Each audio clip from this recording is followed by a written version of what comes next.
그래서 다행입니다 라는 제목으로 하나님의 말씀을 증거하도록 하겠습니다. 오늘 본문 시편 7편은 다윗의 시입니다. 오늘 본문 시편 7전의 표지어는 베냐민 구시의 말에 따라 여호와께 드린 노래 라는 말로 시작하고 있습니다. 베냐민인 구시에 대해서 성경이 구체적으로 명시하고 있지는 않습니다. 그래서 학자들은 이 시가 역사적 배경이 아마 다윗이 사울에게 쫓김을 당할 때 지은 시라고 말하고 있습니다. 그도 그럴 것이 다윗은 오늘 본문 말씀 1절 말씀에 보면 여호와 내 하나님이여 내가 주께 피하오니 나를 쫓아오는 모든 자들에게서 나를 구원하여 내소서라고 다윗은 하나님께 호소하고 있습니다. 다윗은 하나님께 간절하게 기도하고 있습니다. 나를 구원하여 주십시오. 나를 구출하여 주십시오. 내가 당신께 안전한 곳에 피합니다. 당신께 보호를 받고 싶습니다 라고 하나님께 호소하고 있습니다. 그 하나님 앞에 호소하면서 다윗은 대적들이 다윗 자신의 생명을 해하려고 있습니다. 당신께서 나를 도와주시지 아니하시면, 나를 건져주시지 아니하시면, 오늘 본 말씀 2절 말씀에 보면 그들이 나를 사자가 마치 그 손에 있는 그 사냥감을 물어뜯듯이 해하듯이 그렇게 상하게 할 것입니다 라고 하나님 앞에 호소하고 있습니다. 오직 당신뿐입니다. 당신이 나를 구원하시지 아니하시면 내가 한순간도 살아갈 수 없습니다 라고 다윗은 고백하고 있습니다. 오늘 본 말씀에서 보면 1절 말씀에 보면 특별히 다윗은 하나님을 여호와 나의 하나님이여 라고 부르고 있습니다. 다윗이 하나님과 가까운 그런 관계였기 때문에, 또 가까운 교제였기 때문에, 그런 사이였기 때문에 하나님을 나의 하나님이여 라고 고백하고 있습니다.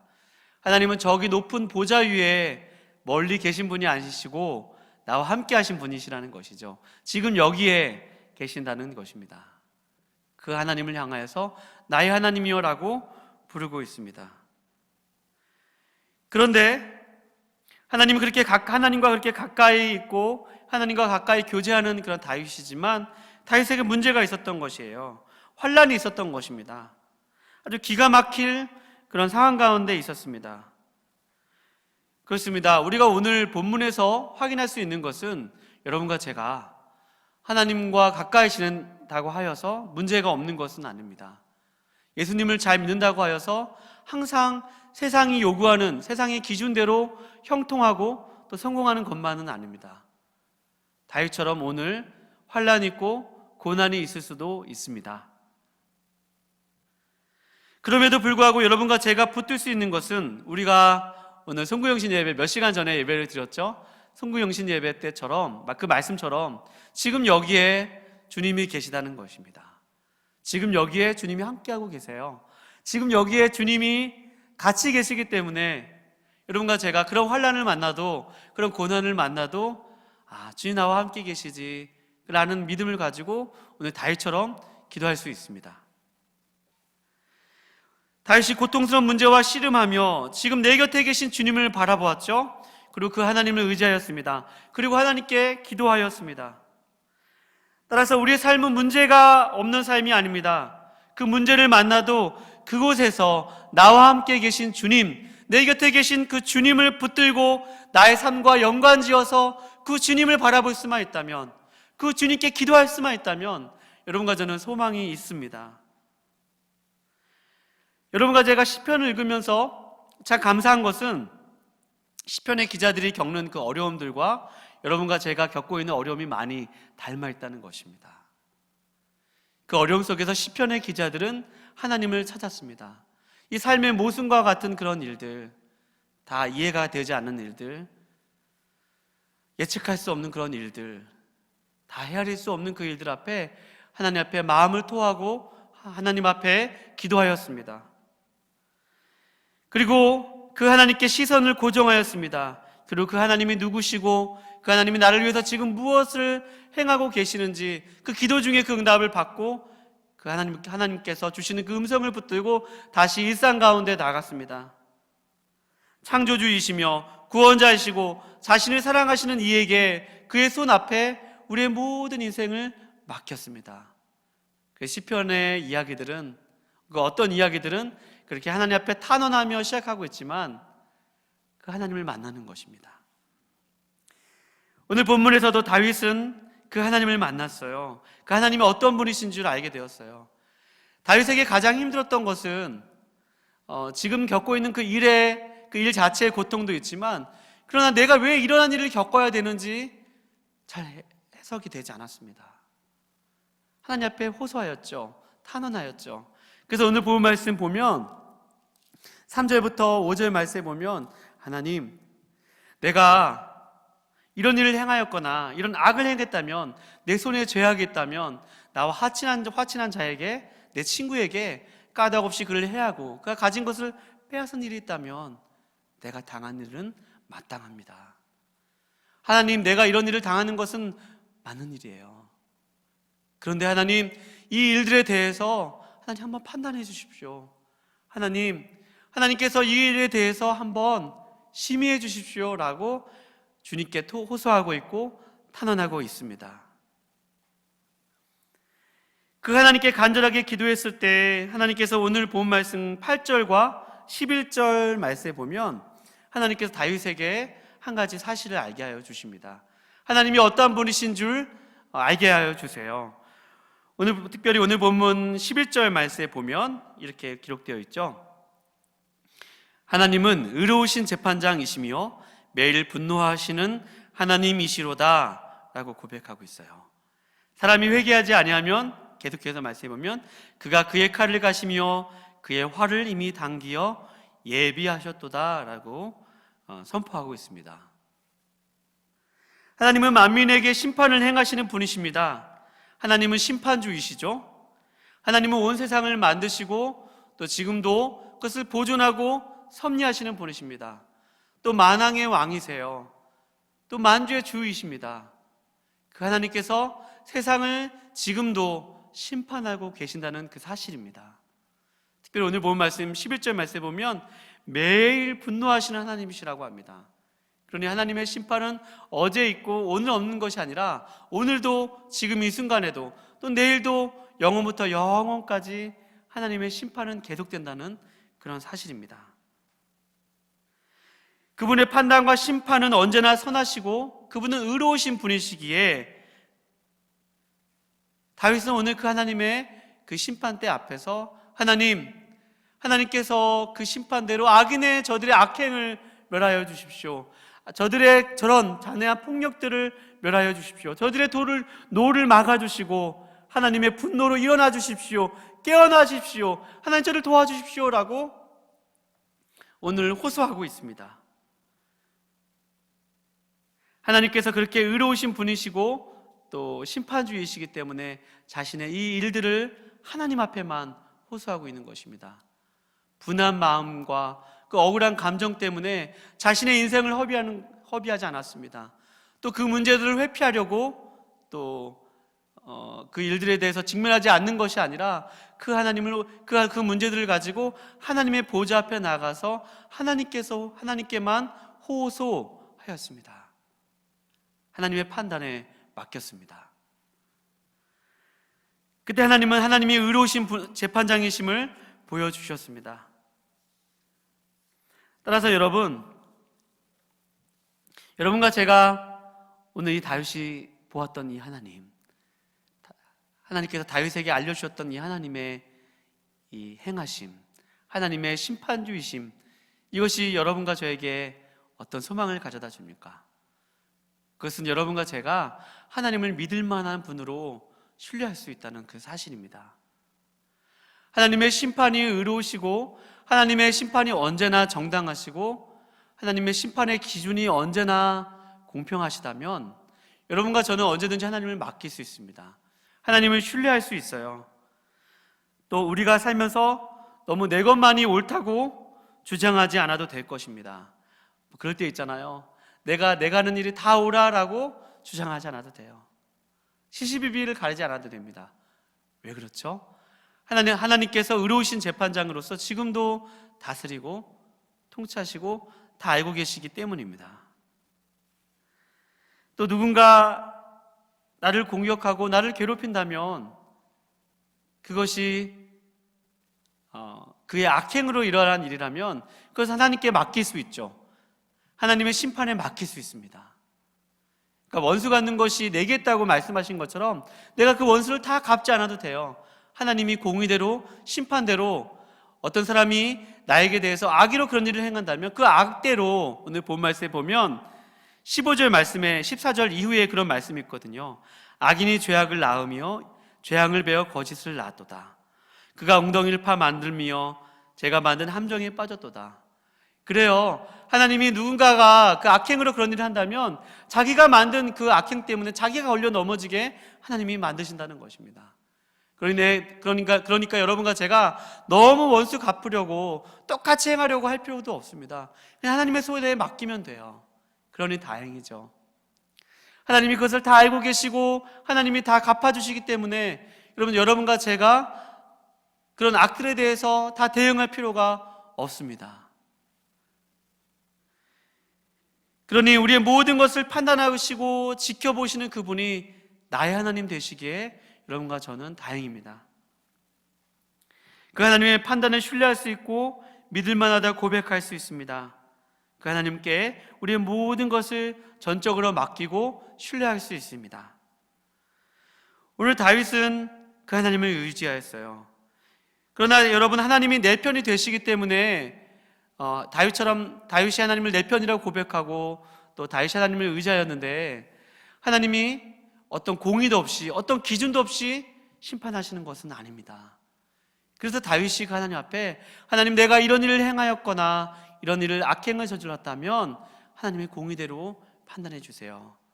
그러나 그런 것이 아니라면 하나님, 저들의 저 악행을 하나님의 공의대로 심판하여 달라고 하나님께 탄원할 수 있는 것입니다.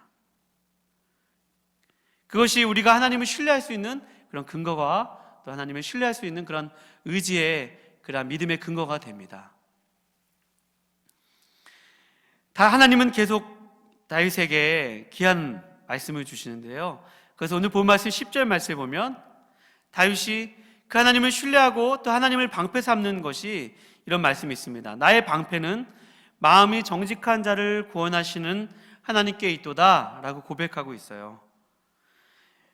여러분, 하나님께서 내 편이 되셔서 나의 하나님 되시지만 아무런 공의도 없이 아무런 판단 기준도 없이 우리를 심판하시는 것이 아닙니다. 그러니 여러분과 제가 하나님 앞에 나갈 때 때로는 두렵고 떨리는 마음으로 나가는 것이 맞는 것입니다. 그런데 한편으로는 하나님께서 그렇게 심판주로 계시고 또 하나님께서 그런 분이 계실 때 여러분과 제가 얼마나 하나님 앞에 나갈 때 두렵고 떨리겠어요. 또 우리가 어떤 선한 일을 한다고 하지만 그 선한 일 자체가 때로는 하나님 보시기에 정말로 선한가 생각해보면 그렇지 않을 때도 있거든요. 하나님은 지식의 하나님이시라 우리 행동을 달아보신다고 했어요. 그러니까 하나님의 이 판단추에 하나님이 어떤 무게를 이렇게 저울을 달아보시고 또 이렇게 달아보실 때 하나님의 저울에 달아보셨을 때 하나님이 의로우시다고 하셔야 그 일이 의로운 일이기 때문입니다. 그런데 오늘 하나님께서 마음이 정직한 자를 보호하여 주신대요. 그러니 심판하신 하나님께서 마음이 정직한 자를 보호하여 주신다고 합니다. 그러니 이 사실이 얼마나 다행인지 모릅니다. 여러분과 제가 하나님 앞에 완벽할 수 있을까요? 우리가 하는 일들이 하나님 앞에 완전하고 완벽할 수 있을까요? 저는 한 사건이 생각이 났어요. 예전에 어떤 분과 관계를 좀 풀어야 하는 일들이 있었습니다. 근데 그 관계를 풀지 않으니까 사역이 잘 되지 않았습니다. 설교를 준비해도 설교 준비도 잘 안 되고 설교를 하려고 해도 잘 이렇게 준비가 되지 않는 그런 저의 모습을 보게 되었습니다. 어떡하지? 이거 빨리 문제를 해결해야 될 텐데 라고 하면서 해결하려고 고민하고 있었어요. 그래서 저희 아내에게 이런 얘기들을 했어요.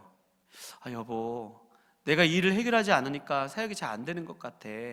저 사람과 빨리 이 문제를 해결해야 될 것 같아 라고 이야기하셨어요. 그랬더니 제 아내가 그런 얘기를 하더라고요. 여보, 당신이 정말로 그 사람과 그것을 풀려고 마음으로 우러나서 정말로 그것을 하려고 하는 것이야? 라고 저에게 물어봤어요. 당신 마음 편하자고 하는 거 아니야? 당신 감정 편하자고 하는 거 아니야? 편의주의에서 그렇게 하는 것 아니야? 라고 저에게 따끔하게 꼬집어 주었습니다. 아, 그렇구나. 내가 어떤 선한 일을 하려고 할 때 그 동기조차도 나를 위해서 할 때가 많구나. 하나님을 위해서 어떤 일을 한다고 하지만 하나님을 위해서 하는 것이 아니라 나를 위해서 할 때가 더 많구나 라는 것을 보게 되었습니다. 그러니 여러분, 하나님이 우리의 마음을 보시고 특별히 9절 말씀에 보면 의로우신 하나님이 사람의 마음과 양심을 감찰하시느니라 라고 기록되어 있습니다. 그러니 여러분, 하나님께서 모든 것을 심판하시고 판단하시는데 사람의 마음을 보신대요. 사람의 중심을 감찰하신다고 합니다. 그러니 하나님의 판단과 심판이 얼마나 정확해요. 우리가 때로는 어떤 행동을 해도 우리의 마음과 동기가 하나님이 받으시기에 합격점이라면 다행이죠. 하나님이 그것을 보실 때 귀하게 여기신다면, 하나님께서 나의 마음을 다 아시고 내 중심을 아신다면 얼마나 마음 가운데 한편의 위로가 되겠습니까? 우리가 소화할 수 없는 것, 하나님 앞에 고백하는 것이죠. 하나님, 전 여기까지입니다. 하나님, 전 여기까지밖에 실력이 안 돼요. 하나님, 그러나 도와주세요. 하나님, 제가 이런 하나님 앞에 죄악을 저질렀습니다. 하나님, 정직하게 주님 시인합니다. 주님 용서하여 주세요. 다시는 그런 삶을 살지 않도록 주님 도와주세요. 라고 얼마든지 하나님 앞에, 그 심판주 되시는 그 주님 앞에 얼마든지 우리가 정직한 마음을 가지고 나아간다면, 우리의 중심이 정직한다면 하나님께서 그 정직한 자의 길을 보존하시고 그 정직함을 보호하여 주신다는 것입니다. 이것이 얼마나 소망이 되는지 몰라요. 이것이 얼마나 든든한지 몰라요. 이것이 얼마나 다행인지 모릅니다. 하나님이 심판주로 계시는데, 하나님이 그 심판주로 계신 그 하나님이 우리의 중심을 감찰하신다는 게 얼마나 다행인지 몰라요. 그리고 정직한 중심을 더 귀하게 보신다는 것이 얼마나 다행인지 모릅니다. 여러분과 제가 여기에서 하나님께 더 가까이 나아갈 수 있습니다. 하나님이 우리의 마음을 보시기 때문에 우리의 생각과 행동과 우리의 모든 중심을 알고 계시기 때문에 다행이죠. 매일 그분의 공의대로 심판하시기 때문에 다행입니다. 그러므로 여러분과 제가 오늘 기도할 수 있습니다. 그 하나님께 우리의 사정을 아뢰 수가 있습니다. 우리의 중심을 고백할 수가 있습니다. 우리의 동기를 아뢰 수 있습니다. 하나님께 우리의 나쁜 동기도 그냥 솔직하게 있는 그대로 고백할 수 있습니다. 하나님께서 그렇게 정직하게 고백하는 사람을 기뻐하시기 때문입니다. 숨기지 않고 말할 때에, 하나님 앞에 다 고백할 때에 하나님 그것을 기뻐하시고 보호하신대요. 여러분, 세상은 하나님 없이 어떠한 힘에 의해서 지배하는 것 같아요. 하나님 없이도 세상을 움직일 만한 힘이 있으면 그것이 곧 법이 되는 것처럼 보입니다. 그런데요, 여러분과 제가 세상 가운데 나아가서 그 하나님을 신뢰한다면, 그 하나님을 의뢰한다면, 하나님께서 세상에 심판주로 계시고 지금도 그 심판을 매일같이 하고 계신 분이시라면, 여러분, 세상의 그러한 권력과 세상에 움직이는 것 같은, 세상을 다스리는 것 같은 그런 가치관과 세계관과 그런 모든 것에 맞서서 하나님의 자녀답게 살아갈 수 있습니다. 우리가 예배당 안에서는 하나님의 말씀을 듣고 또 세상 가운데 나아가서는 그 말씀을 적용하며 살 때가 어렵습니다. 그런데 하나님이 그것을 다 알고 계시다면, 하나님이 그것을 다 보고 계시다면 여러분과 저는 얼마든지 하나님의 말씀대로 할 수 있습니다. 갈라디아서 6장에 이런 말씀이 있습니다. 6장 9절 말씀인데요, 우리가 선을 행하되 낙심하지 말지니 포기하지 아니하면 때가 이름에 거두리라 라는 말씀이 있어요. 여러분, 우리가 새해를 맞아서 어려운 환경 가운데 또 믿음이 잃지 않고 용기를 내면서 세상 가운데 여러분 선을 행하실 수 있기를 주님의 이름으로 축원드립니다. 하나님이 기뻐하시는 일들을 행하실 수 있기를 주님의 이름으로 축원드립니다. 하나님이 주권과 공의대로 지금도 다스리시고 판결하시고 재판장으로 계시기 때문에 우리가 선을 행하는 것 포기하지 않고 낙심하지 않고 계속 행할 수 있는 것입니다. 지금까지 예수 믿으면서 포기하고 싶었던 그런 선한 일도 여러분 있으세요? 그런 일도 있다면 2021년도에는 작년과 불과 어제인데요, 오늘은 또 내일은 계속해서 그 일들을 행하실 수 있기를 축원드립니다. 삶의 자리에서 우리가 말씀대로 사는 것이 때론 바보같이 여겨지고 나만 그렇게 사는 것 같이 보여서 외로워도 여러분, 하나님이 다 알고 계세요. 하나님이 다 기억하고 계십니다. 하나님이 다 보고 계십니다. 그러니 다행이죠. 계속 하나님의 뜻대로 믿음으로 살아갈 수 있습니다. 지금 여기에 계시는 주님을 여러분과 제가 오늘도 붙들고 신뢰하고, 또 그 주님이 나와 함께 계실 뿐만 아니라 의로우신 재판장으로서 우리 모든 세상의 그러한 모든 것들을 공의대로 판단하신 분이시라면 여러분과 제가 세상 가운데 나아가서 힘들고 어려운 시기를 겪고 있지만 믿음 포기하지 않고 용기를 내어서 주님의 뜻대로 어제보다 오늘 더 주님을 닮아가는 삶을 살아가는 여러분과 제가 되실 수 있기를 주님의 이름으로 축원드립니다. 그 하나님의 손에 모든 것을 맡기고 그 하나님의 손이 허락 없이는 아무 일도 일어날 수 없음을 믿고 그 하나님 앞에 우리의 모든 것을 전적으로 의지하고 의뢰하는, 또 기도하는 여러분과 제가 되실 수 있기를 거룩하신 주님의 이름으로 축원드립니다. 기도하시겠습니다. 살아계신 하나님 아버지, 감사합니다. 2021년 새해를 맞이하여서 지금 내 곁에 계신 그 주님을 바라보며 신뢰하며 오늘도 한 걸음 한 걸음 주님과 동행하는 그런 삶을 살아갈 수 있도록 도와주시옵소서. 세상은 불의하다고 여기고 또 공평하지 않다고 여기며 선한 일을 행하는 것을 포기하고 싶은 그 순간에도 주님께서 함께 계심을 믿고 또 주님이 의로우신 재판장으로 오늘도 세상을 다스리시고 심판하고 계신 그 하나님의 그 섭리와 그 통치를 오늘도 마음에 새기고 하루하루 그 주님과 더불어서 힘있게 살아갈 수 있도록 주님 도와주시옵소서. 혹이라도 또 믿음이 연약해진 그런 분들이 계시다면 오늘 이 밤에 주님 앞에 기도하면서 다시 한번 말씀들을 생각하면서 그 하나님이 어떠한 분이신지를 묵상하면서 그 하나님 앞에 우리의 모든 삶의 사장들을 아뢰는 귀한 기도의 시간이 되어질 수 있도록 주님께서 함께하여 주시옵소서. 감사드리오며 거룩하신 예수님의 이름으로 기도해 드립니다. 아멘.